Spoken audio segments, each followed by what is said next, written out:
WHDD presents Susan Says. We all need to get away from the world and the news, and the media should provide that great escape, or even a good one.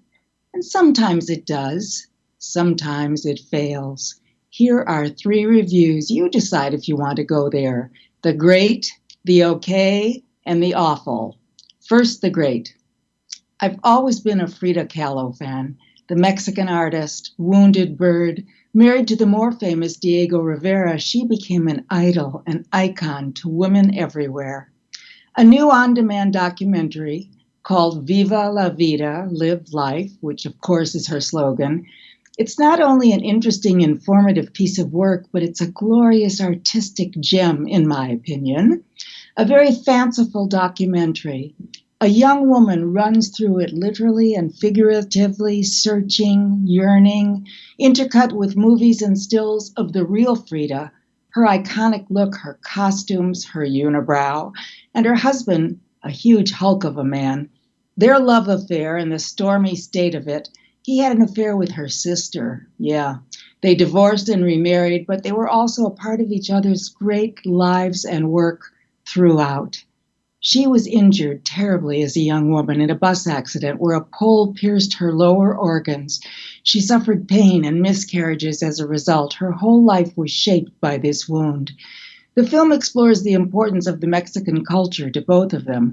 There are 2 museums today in their names in Mexico City. They examine their works of art, but their personal items, the corsets, the hanging cage-like contraption that she had to wear, other painful examples of what she was burdened with. And then she turned it all into art filled with rage, anger, blood, and maternal images. The film was masterful, meaningful, a real tribute to a great artist, its own art. Then a sort of disappointment to me. The great writer Tom Stoppard has written a new play. He says it's his last one. It's called Leopoldstadt, about his own family, his own life, finding out about his Jewish heritage, what he didn't know. Unfortunately, from such a poetic writer, it's quite prosaic, kind of a shorthand history session of the horrors of the Holocaust through the eyes of one family. The production was good, the set wonderful, the direction and visual good, but his usual gifted language was missing for me. And for anyone who knows the history of the Jews, it was very simplistic, not very emotional, disappointing. But it's still an important piece for those who know nothing. Sadly, many today do not.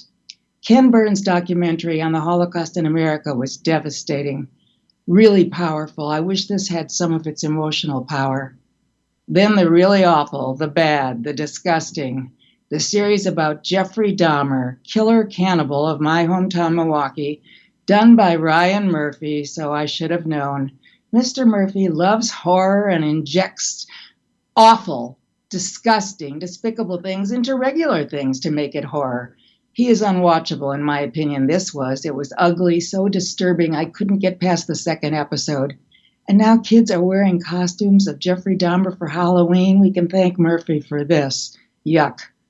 So that's my weekly escape. I think I'll go back to my jigsaw puzzle, much more rewarding than those last 2. Susan Silver was one of the original writers of such TV classics as The Mary Tyler Moore Show, Maude, and Bob Newhart. She lectures and teaches sitcom writing and had a column on the New York Social Diary called The Search for Mr. Adequate.